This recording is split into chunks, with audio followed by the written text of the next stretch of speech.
And then the next semester I enrolled in printmaking. That's kind of it. I decided this is what I'm doing.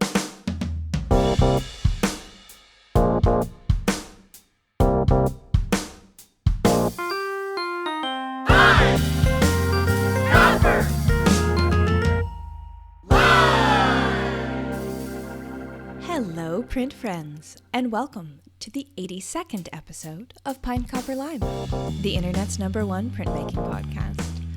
I'm your host, Miranda Metcalf. I release weekly podcasts with people in the print world who are doing something a bit beyond the expected.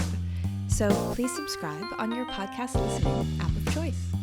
You can also find Pine Copper Lime on Instagram and Facebook and YouTube, and you can find all this and more at pinecopperlime.com. We also have a Patreon where generous and lovely print fans sign up at tiers that start at just $1 a month. And as of this week, every tier will have access to a new feature in our PCL community. Shop Talk with our editor, Timothy Pauschak. These are brief, short, all business, quick and dirty tips and tricks from our guests. What kind of paper do you use and why? What's the most important thing to know when starting up a print shop? How do you get your screens washed out so well? What's your best dancing tip? This is technical printmaking nerd content at its finest. Check it out now through the link in the show notes. And if you haven't heard, but I'm pretty sure you have by now, Pine Copper Lime does have merchandise to show your printmaking support. This week, though, we're trying something a little bit different. We have a new t-shirt design offered in collaboration with our guest this week, Mike Pennekamp. It's a fun one. Printmaking forever, shun the non-believers. Pine Copper Lime is brought to you by Speedball Art Products, who've been offering a diverse range of high-quality products to your creative practice since 1997. Products like their line of professional screen printing tools. Speedball believes professional-grade quality doesn't have to ruin your budget. Their aluminum squeegees, scoop coaters, and high mesh count screens are all perfectly suited to outfit your workshop without changing your books from black to red. So if you want to upgrade your space from hobbyist to pro, head on over to Speedball's website to see where you can pick up your new favorite setup. There's a link in the show notes. My guest this week is Mike Pennekamp.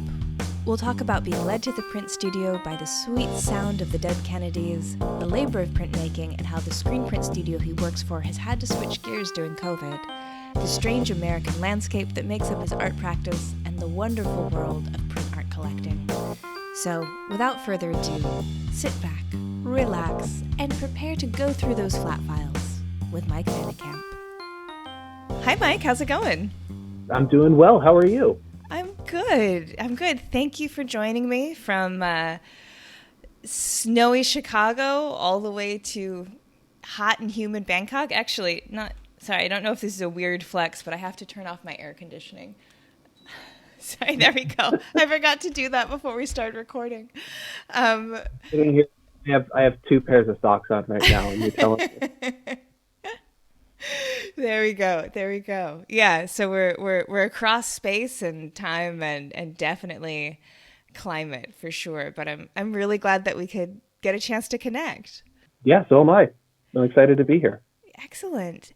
So before we dive in and we talk about your practice and your collecting and all kinds of that sort of thing, can you just give a little introduction to all the folks listening out there tonight and let people know who you are and where you are and what it is that you do? Absolutely. Hi, everybody. My name is Mike Pennekamp. I'm a printmaker living in Chicago, Illinois. Excellent. So I've just sort of known your work, I guess, kind of by reputation. I know we have a lot of friends in common, just from the SGCI, Print Austin, Print World kind of circuit. And yeah, and I've admired your work. I've seen mostly relief work from you, and we can definitely talk more about your practice from there. But can you let people know how you came to printmaking? Absolutely. I came to printmaking, and I think I would like to say that most people come to it this way, but it was by accident, almost completely. So it turns out I actually carved a block in high school, like a small little, lino block, but I completely forgot about that. I've only recently unearthed that, going through some old stuff. But I've always been a maker of some sort. I've always been told I was an artist, and I think that has a lot to do with really supportive family and maybe my stubbornness to like do anything else or pursue anything else. I don't know. I was somebody that was always drawing in little sketchbooks or notepads, little legal notes. It was just always something that I did, and so going through high school, art was what had my that's what I focused on. And when I graduated high school, the easy step was, or the step that was assumed was, you go to college. Mm-hmm. And so that's what I did. And I didn't think about it. I went to the closest school to my hometown, and that was Southern Illinois University in Edwardsville. Yeah, just kind of dived into the required classes and then the art classes or electives or whatever I could take. And I found myself always in that art building. I didn't really leave. I didn't do much else. I buried myself in that building, in those rooms. And I think my social life probably suffered a little bit because of it, but it's pretty isolating, or it can be. Yeah.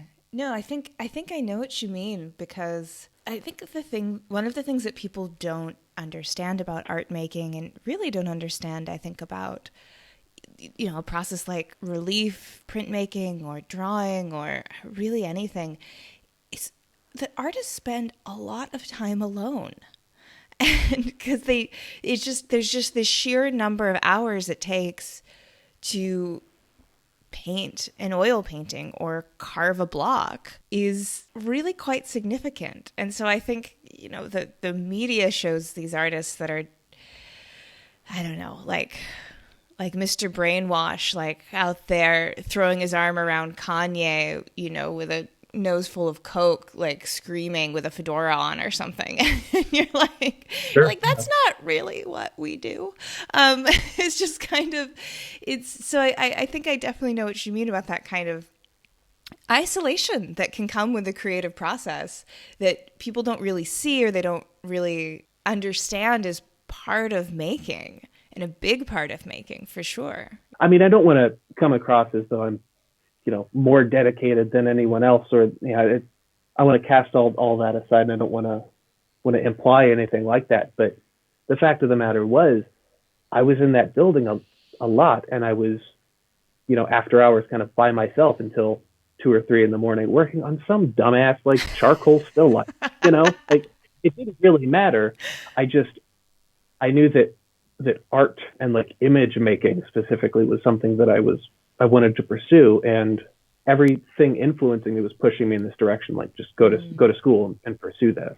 But there was one day that I was walking, I think it was probably like 1 in the morning, and I think it was a song from the Dead Kennedys. I think it's probably Holiday in Cambodia or something, but it was, echoing through the hall, and I had no idea where it was coming from, but I was kind of curious because I don't run into people in the art building, and it turns out it was this weird little corner, this little area away from the painting and drawing where I was spending all of my time.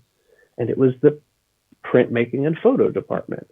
And I just kind of poked my head into this classroom that was booming this music that I was familiar with and partial to. And there was just one guy that was, working on like a lithostone or something. I don't remember his name, but it was just immediately, I'm seeing these big presses and this equipment and, these images on the wall that, were prints, but I didn't know what that was at the time. I just knew that this was an atmosphere this is a place I wanted to be. And I don't know, I kind of realized what printmaking was, or was explained to me with this guy. I kind of talked to him. And then the next semester I enrolled in printmaking.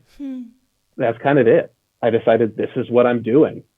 I don't know. I wish there was something more poetic in that story. I love it as an image that you kind of had this siren song of the Dead Kennedys wafting through an empty art building. And it was beautiful to hear you talk about that moment of just walking in and seeing the art and seeing the presses and just thinking, oh, yeah, this is where I'm supposed to be.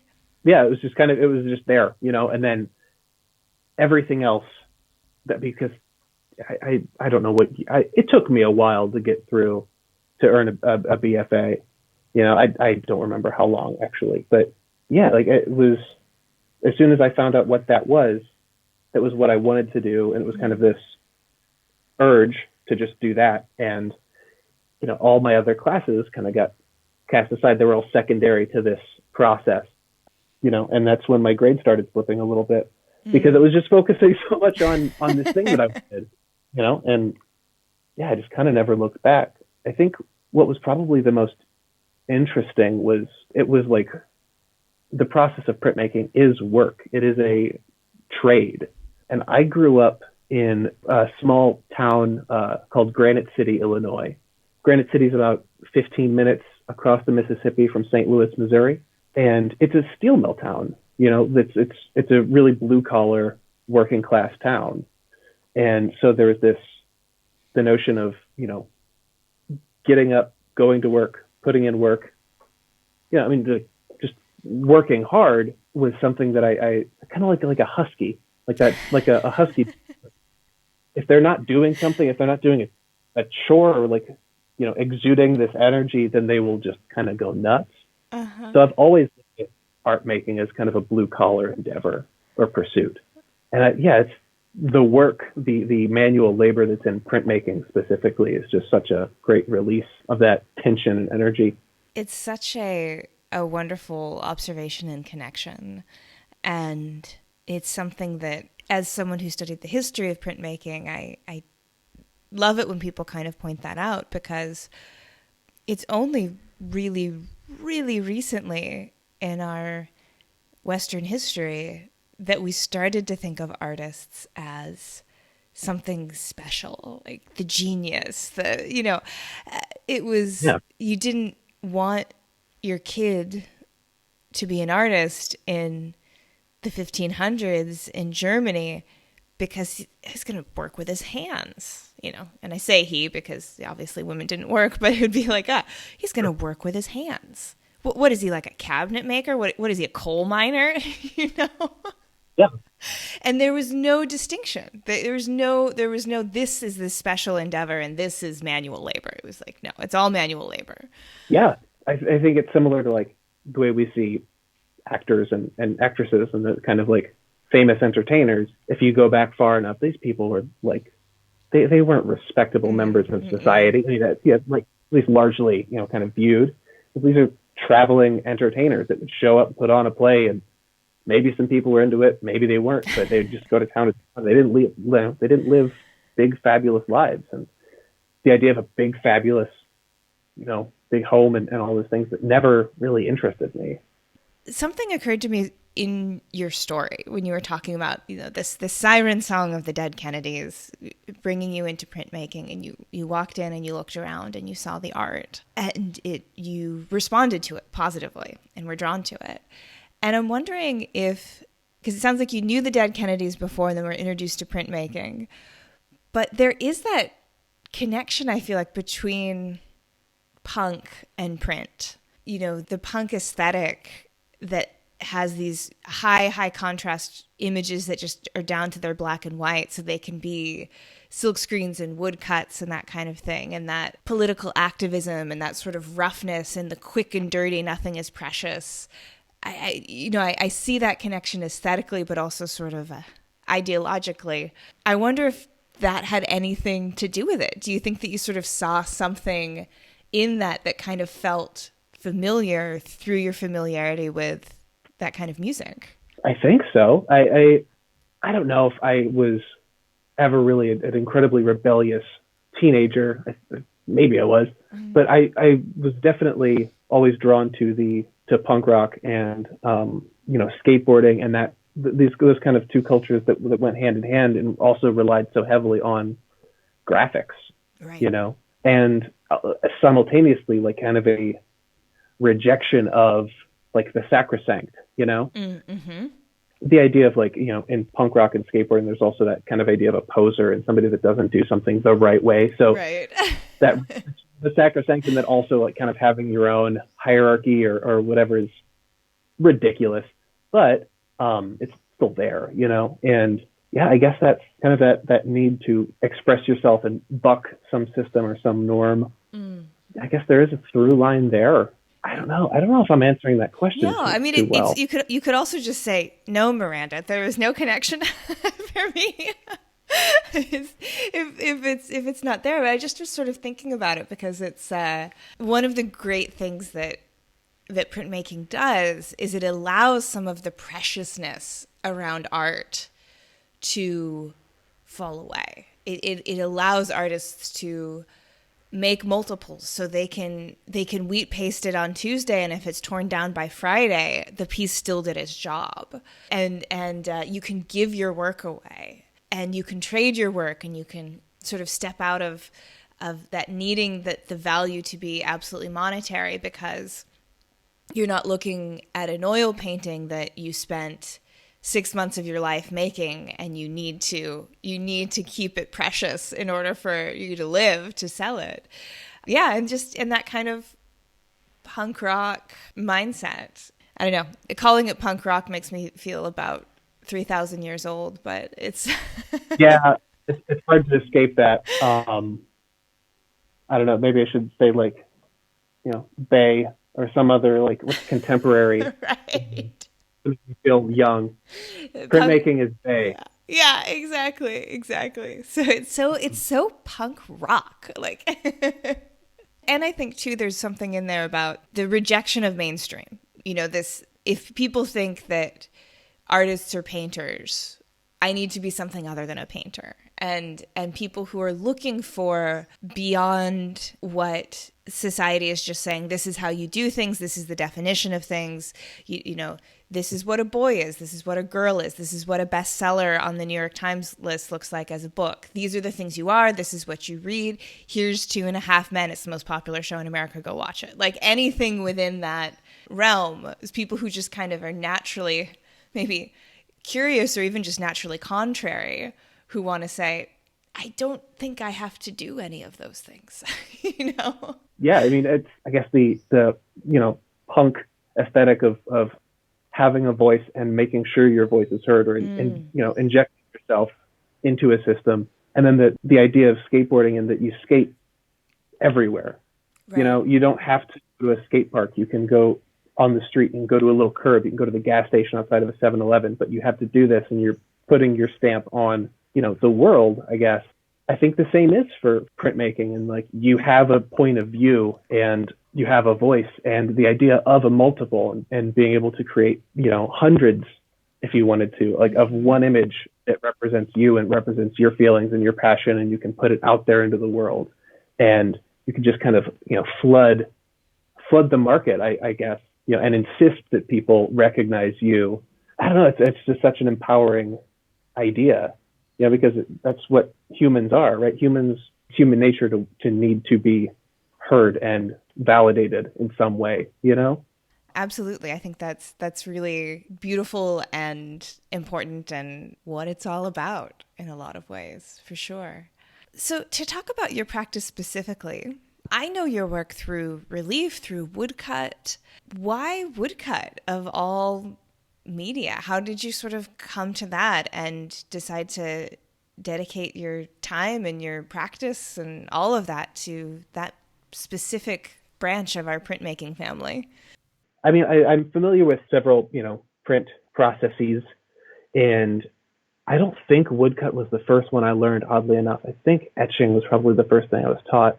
But for some reason, there's a physicality involved in woodcut specifically as the relief that I just can't seem to find anywhere else. Etching's really beautiful. Lithography is magic. Yes. Essentially. But woodcut is this, I don't know, it's a little bit brutal. It's a little more aggressive. But at the same time, what I try to do is challenge myself to be more delicate with that process. That's a terrible answer. I like the challenge in it. I think that if you etch a plate the right way, and if you process a plate the right way, it will look the way you want it. If you draw on a lithostone with the right types of crayons, and you etch the stone the correct way and print it, ink it up appropriately, you will get you can replicate your mark. But woodcut doesn't really do that. You have to rely on the tool to make the mark. And I don't know, there's just a challenge in it that I really love. And to be honest, once I started making woodcuts, every time I would branch away or branch out and pursue another process, the whole time I'm thinking, God, I wish I was making this on a piece of wood. And I don't know exactly why, but it's what I'm most drawn to. Even linoleum, like linoleum's great. People really like it, but every time I make a lino cut, I'm just furious with myself that I didn't do it on it. Yeah, it sounds like that immediacy of the mark making is really something that you really like in your process. Yeah. And that like seeing your hand create the image directly maybe is sort of tied to some of that artistic satisfaction that we all look for. Yeah, I think so. There's also something really liberating about woodcut. I know that screen printing is quick, in a lot of ways. I don't want to dump on screen printing or anything, or any process, but there's something quick and immediate to the replication process in screen printing. But woodcut printing, you can do anywhere.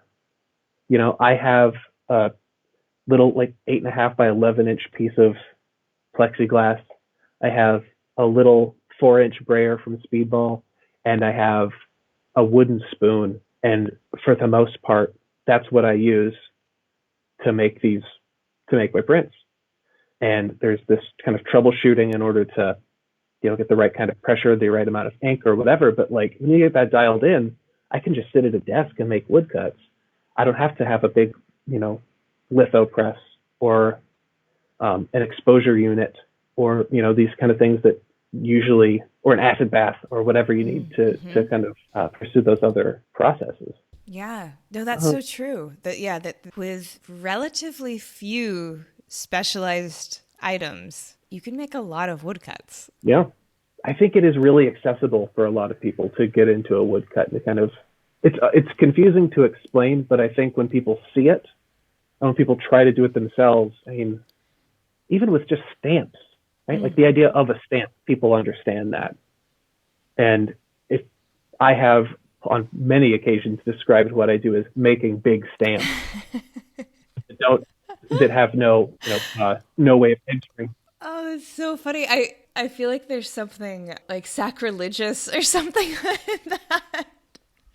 Oh, absolutely. Oh my gosh, yeah.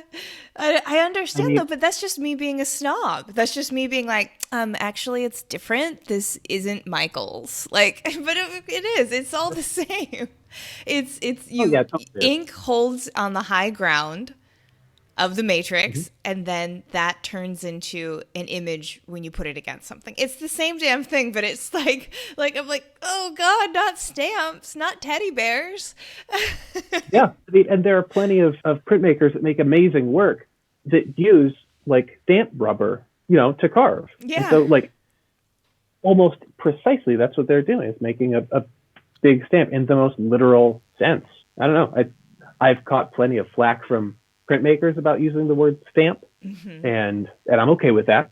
But I feel like I've exposed a lot of people to an art form that they wouldn't really understand otherwise by using that word. So I'm fine with it. Absolutely, and that's what it's about. Well, and the French word for printmaking is le stamp. So the French have already admitted it. We're the ones who are holding out. It is. Yeah. So in terms of your imagery, you see things from space. You see UFOs, you see cowboys, you see JFK, you see Nero, but it all does seem to fit together. There does seem to be kind of a through line there, and part of it is just your distinctive aesthetic of the way you carve, of the way you make faces and lines. But what's the through line for you? How do you know when an image comes to you and when it is sort of ready to be turned into a print? Well, first and foremost, what you said about everything going together is the greatest compliment. Oh. And it's a huge way. I don't know a lot of the times, I will lay out work and look at it and what the fuck am I doing? But I think that if there was a through line, it would kind of be this reflection of, a strange American landscape. Yeah. I'm really interested in politics. I'm also interested in conspiracy theories from a really young age. I think the X-Files probably influenced me a great deal. Actually, my partner and I have been rewatching the X-Files from episode 1 on, and there are some clunkers in there. I'm just gonna be real about that.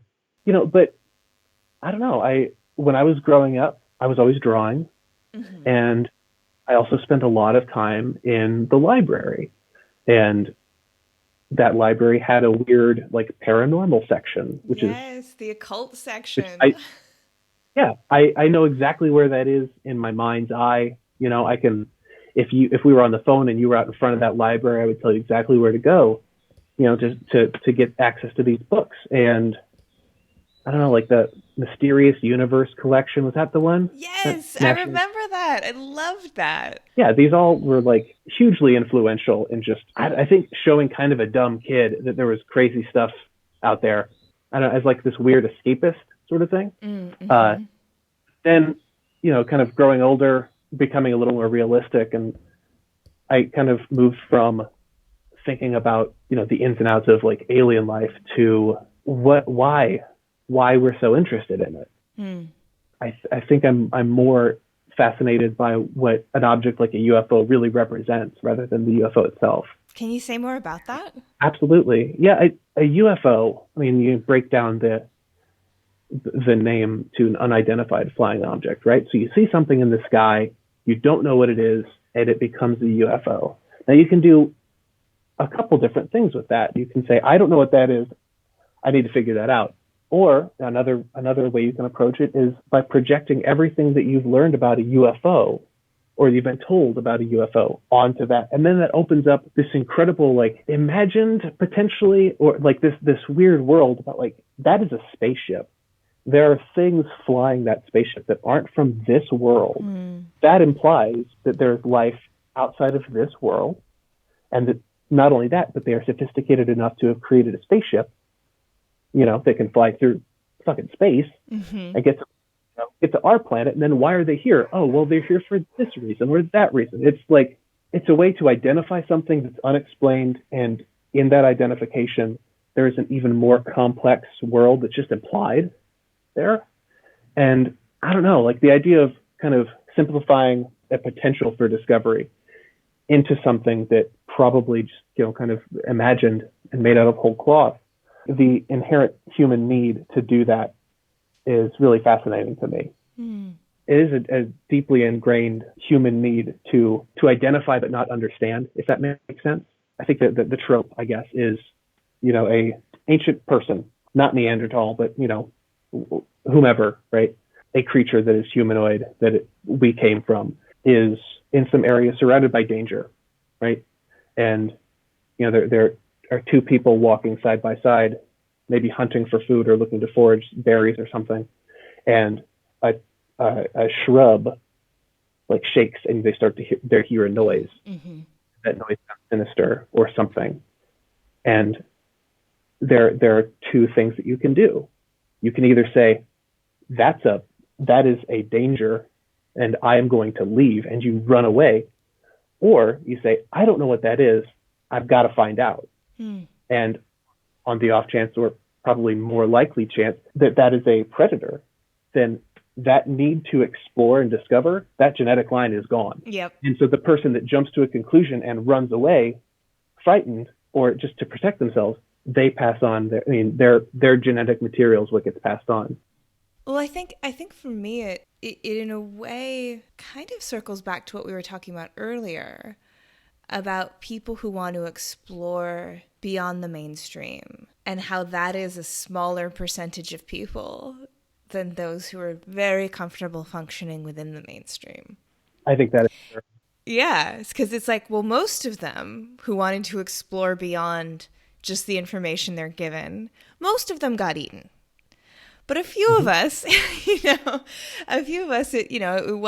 wasn't a wolf. It was a wolf cub that we then domesticated and hunted with, and and then we got stronger or something. Whatever story you want to tell. So, but I think that's in there and can definitely be tied back to this idea of like the UFO, this unidentified object that has this kind of unlimited potential. It's Schrodinger's cat, right? It's Exactly. yeah, it holds everything in because of what we don't know about it. Yeah. And I really love what you were saying about your work being the strange American landscape, because I think that that's such a perfect way to put that through line. And that's why it all has that feeling of being together, is because it's like, oh yeah, like that's it. The kind of strangeness and the shiny veneer of the unknown and the kind of grotesque tapestry that is American culture, it's all in there for sure. And I think that the way you carve that, like really, really detailed lines, for instance, on like Ronald Reagan's face, it captures, I think, that kind of strangeness and like the grotesqueness of that. It's supposed to be all perfect and shiny and, oh, he was a cowboy. But when you look closer, it's like, ooh, that's, wow. Yeah. Oh, yeah. I mean, if anybody wants to just get upset, I suggest you research Ronald Reagan. Yeah. I mean, specifically, but that doesn't have to do with art making. That's just politics and history. Yeah. But yeah, I mean, I think you hit it pretty dead on. It's in the last 4 years. I mean, the term post-truth has been around for a little while. I think it was in 1996, some paper that was written, maybe in 93, but I could be way off. But I think the idea of post-truth is fascinating and terrifying at the same time. And yeah, I feel like the idea of an authority or the notion of expertise has devolved in this weird way to where, you can live your life and just completely reject facts. You can pick and choose what you want to believe because we've reached a point where we don't have to worry about that monster in the bushes anymore. That predator's not there. So why do we still have this, this residual need to assume and react rather than discover? Again, I think I just may have talked myself into one of those corners. No worries. That definitely can happen when you're talking across space and time and to a microphone about aliens and Ronald Reagan. Yep. Ronald Reagan saw a UFO. Wait, that sounds familiar actually, but I don't know that I know, the details. Yeah, I think it was in 1967, I think. That was a good year for UFOs. Yeah, I mean, that was when he was a governor, I believe, of California, but he wasn't president yet. Or maybe it was 74. I don't know. I used to know more than I know now about president of the United States and their relationships with UFOs. So just to make sure we get to this with the time we have left, I'd love to switch gears a little bit and talk about Flat File Friday. Absolutely. Because I think that's a really interesting side of what you do. Could you tell the good people of America and beyond, what is Flat File Friday? Sure. So first, I mean, as far as like Flat File Friday goes, I do want to say that I didn't come up with the hashtag. It's a great alliteration, but that was just something that I saw. It's been around for a while. But I've been working with Speedball for a little while now as one of their demo artists. And when COVID hit the States pretty hard, people started spending a lot of time inside. And I realized that, I'm also spending time inside, and I'm surrounded by walls, and I assumed that people might become a little more aware of what's on their walls. There are a lot of times that people live and you exist in a home or an apartment, and you're kind of shown what is supposed to be up on a living room wall or in your dining room. You walk into a Target or something and there's like a framed photograph of the Eiffel Tower, and that's fine, but I'm not interested in the Eiffel Tower. I'm interested in these other things.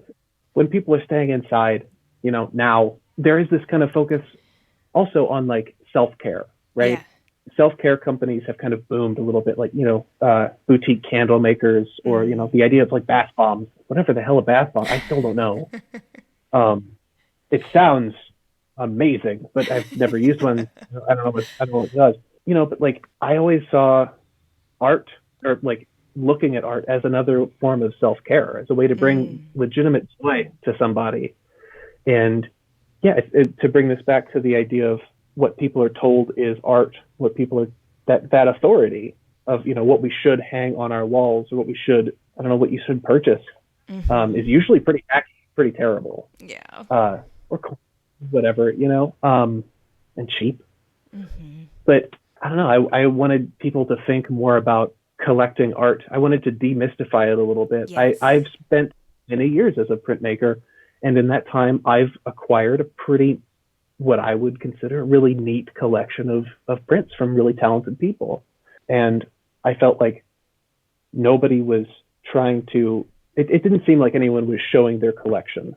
Yeah. The idea of, what art is one sort of authority, but then the idea of like what collecting art means, or, who's supposed to, or who can, whole nother. And it's really intimidating. The idea of like, at the risk of sounding pretty crass, there's the idea of an art collector being kind of like a tweed suited fart sniffer, sort of like really, asshole, right?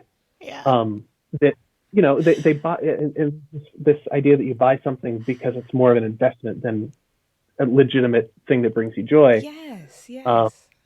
And so then there's this, like, if you're spending money, like if you go to Target or IKEA and you buy that picture of the Eiffel Tower that they've got, then you know that you have bought something that goes on the wall, and that's an art for the wall. It's a wall art, and you get to have it, and there it is. You've spent your money on this thing, and it's serving its purpose as long as it fucking hangs there. Like buying a screen print from somebody, it might be a little bit, a little blue. It might have some weird humor in it. There might be some nudity. There might be a cuss word on it, or it could be something that's really aggressive, and you don't know if you buy that, what do you do with it? Like, I don't know if I should really hang this up. I don't know if this goes on my walls. With the idea of Flat File Friday and showing works that I have that I really truly love, I wanted to kind of maybe show, not force, but encourage people to kind of branch out their idea of what artwork is supposed to be and how they could attain it and enjoy it as a normal part of their life.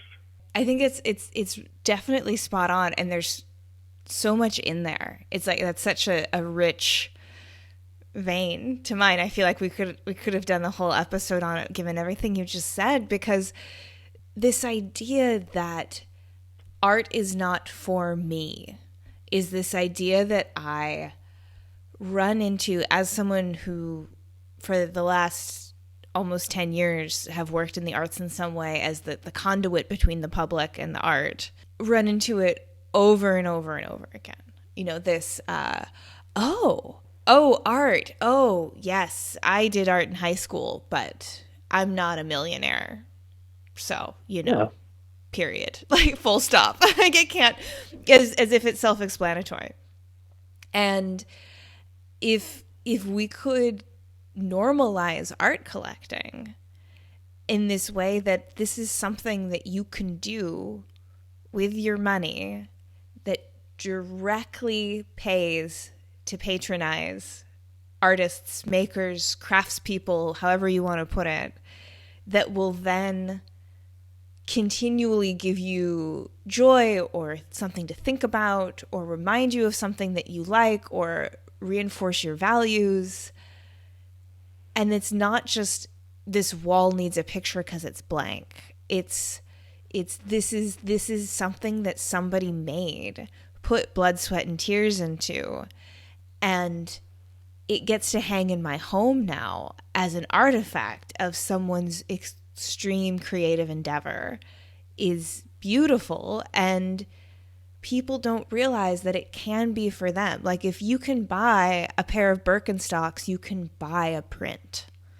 Like, it's just a fact. And not all of us are going to be buying Rauschenbergs, of course, but a lot of us could be buying Pennekamps, Yeah. The world would be such a beautiful place if everyone was buying Pennekamp. A Pennekamp in every home, yeah. No, if you go to a restaurant, all these examples kind of suck now that we're in COVID times, but like, the idea of going out and getting a meal, right, for two people, I guess $50 if you really wanted to kind of go all out, 25, $25 to $50, or you go, to the mall or whatever website I guess you go to for like fast fashion and you buy something for Right. $30, $50, right? Like you can easily just not make those purchases and purchase a piece of art that may not contribute to the environmental effects of fast fashion or like all of the natural resources that are expended making whatever food at this restaurant, right? Like you kind of cut down on emissions of like an industrial like meat manufacturer, whatever that is, save some cows, and you save some like some community in Bangladesh that's just being torn apart by whatever terrible companies exploiting those workers, and you buy a piece of art. I mean, forgive the bombastic rhetoric or if this sounds too shiny and sunny, but could buying art save the planet? Yeah. Could buying somebody like putting money towards someone being able to pay bills and eat without and not push like giving your money to exploitative companies? Yeah. Could that save the planet? It could. Who's to say it can't? I'm not a scientist. Well, and I think something you said in there is significant too, that I don't think the general public realizes, is that when you buy art, you are not making a millionaire or a billionaire more money. You are significantly improving the income of an artist for that month or that week or whatever it is. And if you buy through a gallery too, most galleries are small businesses. Absolutely. Even if they're splitting that commission with a gallery, you're looking at a gallery that's often a family business that employs 2 or 3 people. And I know that galleries can get a bad rap, and of course a lot of that is through the media and, looking at these people in the upper echelons through the great Instagram account Cancel Art Galleries, where they are really calling out some of the super toxic practices at the really high-end galleries. But most galleries where you're going to be buying prints particularly, that owner is probably paying their employees more than they're paying themselves, because they're in this out of passion and that they are just trying to make it work, but they want to provide a space for artists and they want to provide jobs in the arts. And that truly is having speaking as someone who's worked in art galleries for a long time, most of them are pretty good, kind-hearted folks, truly, who are in it because they love art and they want to support artists and they want to connect people with art. So so when you do that anyway, you're stepping out. You're not getting Jeff Bezos another few pennies on his dollar. You are paying small businesses and you are paying makers when you collect, and then you get something that you love. I love my art collection. It makes me happy every time I look through it. It fulfills me in a really wonderful way. Yeah, it is really, I don't know. I mean, art is transformative, right? Like it'll transform a space, but it can also transform a person that's looking at it. Like it can really have a huge effect on someone. And as like, not only do I want to encourage people to consider buying art because I'm an artist, like there's obviously that kind of rising tide lifts all ships sort of deal, right? Like it would be stupid of me or dishonest of me not to acknowledge that, Yeah. I think there's a deficit of joy in the world right now. Yeah. And, like $25 for an artist, like for a screen printed poster or something, like that fills that artist with so much joy. And if it's something that brings you joy, then you can't afford not to spend $25 on something that like just gives you a little bit of relief, something, some moment that you can have. It's like, it doesn't have to change your whole life, but if you can just think in your head, that's pretty fucking cool. Yeah. Then the art has done its job. And, I've been able to sell some stuff And I'm beyond grateful to everyone that, and flattered beyond belief that anyone would think something that I've made is worthy of that. Because it's such an amazing, I don't know, an idea that something that you've made can benefit someone or transform somebody's like day or outlook. Yeah, I am not a maker in the visual sense, but every time I get an email that someone has signed up for the Patreon for this podcast, even if it's, $1 a month, I am just like shocked and grateful. Like I think it's kind of maybe a similar feeling of being like, wow, like you want to show that you like what I put all of this effort into. Like that's amazing. Like it's just, it really has that feeling. And I think too, which I think is true for a lot of makers, we make because we have to. Because it's like these things need to be in the world. I need to see them in the world. I need to be working, as you say. Like I need to be fulfilled in this way. And then having someone come along and be like, yeah, I like what fulfills you. It feels very almost kind of intimate and lovely, and especially if you don't even know them, it's just a kind stranger somewhere in the world. It's a beautiful experience. Yeah, it's so motivating, and it's just, I think it's probably worth noting that the Flat File Friday deal is through Speedball's Instagram account. I did not say that before, so whoops. But, the idea of like, there's so many ways to support artists and creatives, through social media and sharing, spreading that word, and all that is fantastic. But that said, like the kind of financial encouragement of contributing even $1 to Patreon or purchasing, whatever you can from an artist is not only saying, I acknowledge your work and I really like what you're doing, but it's also saying like, I want you to do more. Yes, I want you to keep going. And there's nothing better. Yeah. I think people should give money to creators, if not for the love of those creators and what they're creating, but if you do it only to get a smug sense of satisfaction, that's fine too. That's fine too. I'll take it. Totally. Yeah. Yeah. And it's, so yeah, maybe, and this is like, I feel like this is, preaching to the choir to all the wonderful PCL listeners, but maybe you can go tell your Aunt Karen about this, guys. Like, is that, maybe next time someone is feeling a little restless and looking for retail therapy, rather than, I don't know, staring at another pair of yoga pants on Amazon for 45 minutes, like go to Big Cartel, go to Instagram, go just think about spending that $60 on a print instead. And you're gonna get a lot more out of it than those discount Lululemons, guys. And like, you're gonna be a better world citizen as well, if I may be so bold. But I think it's true. Absolutely. Yeah, I mean, does buying art make you a better person? Who's to say? I don't know. I mean, I can't say for sure, but I can't not say that it will fulfill you in some way. And I think that there's something in there, and I speak as this is someone who's been on the commercial side of the art world for a long time.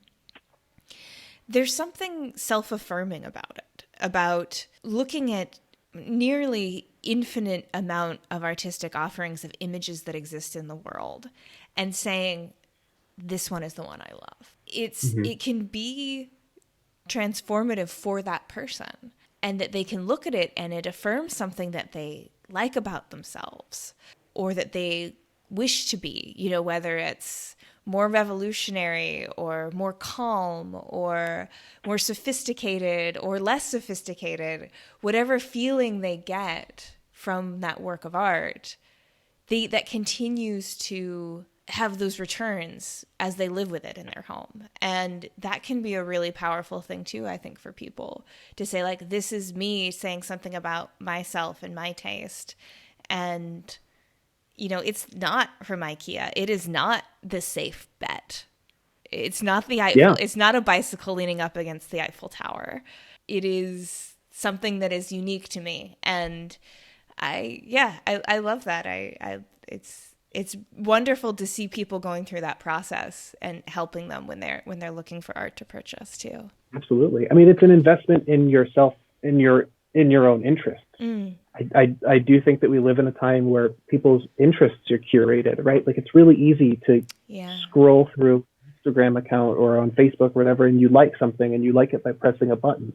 And that is you signaling that you've enjoyed this thing, you know? And as valuable as that could be, it has, I think people have been crippled or kept from really searching, really looking for something. There's a difference between finding a song on Spotify and going to a record store and digging through like some stacks and finding the record. Yeah. You know, it's way more, it's just more fulfilling, and it's like it's an accomplishment, and you can feel good about it. You can be proud of something that you've done. That I can't help but think about legitimate interest, and I don't want to delegitimize anybody's interest. You know what I'm not trying to play that game necessarily, but like, I think people should really like stuff. Yeah. And I feel like people don't really like stuff anymore, you know? Yeah. There's something in there for me about this fact that I feel like people get this sense that because they have the internet, they have access to everything. You know, that like everything that they love is on Spotify, and Spotify will provide it for them. But it's like, oh, no, like if you go to a record store, there's guaranteed things in there that are not on Spotify that you might love. And you need to get your fingers dusty to find them. And there's that connection there with art too, where it just visually blasted through the internet. But to actually go and find that particular image that you connect with, that an artist has made, is a horse of a different color. Yeah, absolutely. You know, there are going to be things that aren't on Spotify, right? That fantastic bands don't have a Spotify account. You can't find their offerings, you know. And there are artists that also don't really have that sort of platform or notoriety, right? Like, I don't know, Picasso. Yeah. Right? Like, we all know who Picasso is, fine. But like, I'm trying to think of an artist kind of like Picasso. I'm thinking of like Leon Golub, you know, or like any other. There are just so many other artists that are out there, and to find an artist that you really love, that, not to take anything away from Picasso or Van Gogh or whomever, right? Whoever kind of falls under that, like that curse of the museum gift shop mug or tote bag. You know? Like, Frida Kahlo is a fucking badass. There's no way I'm going to take anything away from her. But, you know, like, how many times do you see somebody with a picture of someone with a unibrow on a mug? You know, or a tote bag or something, and it just kind of becomes this. She's an artist among many that don't have the impact that they once did, because they've been, I don't know, it's the one person that everybody goes to because that's what's been commercialized. Yeah. But when you find, you know, that artist that hasn't been, that's a little more unique. I'm trying to think of words that aren't so judgy. Yeah. Because I don't want to like somebody for having those interests or those like inclinations or preferences. I don't know, just kind of somebody actively exposing themselves to a wider world and trying to seek out, like, you know, whether it's musicians in the dusty stacks in a record store, or, you know, the artists in a gallery that are kind of off to the side, you know, or the artists on the internet where you just like kind of go into Instagram and type in some hashtag and, you know, find that kind of, the idea of sense and discovery and seeking something out and learning something for yourself. Oh no, we're going back to the prehistoric person and we've come home. Totally. And I think that's a great way to wrap it up, which is to like the hunt, enjoy the pursuit of art, and find something that you love. Before we sign off entirely, can you let people know where they can find you and see your work, and maybe we can get a Pennekamp in every home? Absolutely. I am on Instagram. My handle is Mike Facekilla. That is all one word. MikeFaceKillah. That's just a Ghostface Killah Wu-Tang Clan reference. Started that Instagram back before I thought that, you know, I'd be using it for anything even remote professional. So Cheers. But I don't want to change it now. Yeah. I feel kind of like it's kind of stupid, and I don't know, I enjoy it. Anyway, there's that. I have a website, MikePennekamp.com, but I think like most people, I need to update it. I need to get some better stuff. Then I need to make more things and refresh that website because it's pretty stagnant. Like, as much trash talk I may have said about social media, I really do love Instagram as a platform, and I've connected with a bunch of people over it. And if anybody wants to shoot me a message and just chat, we're all starved for human attention. If you want to say hi, I will say hi right back to you. Beautiful.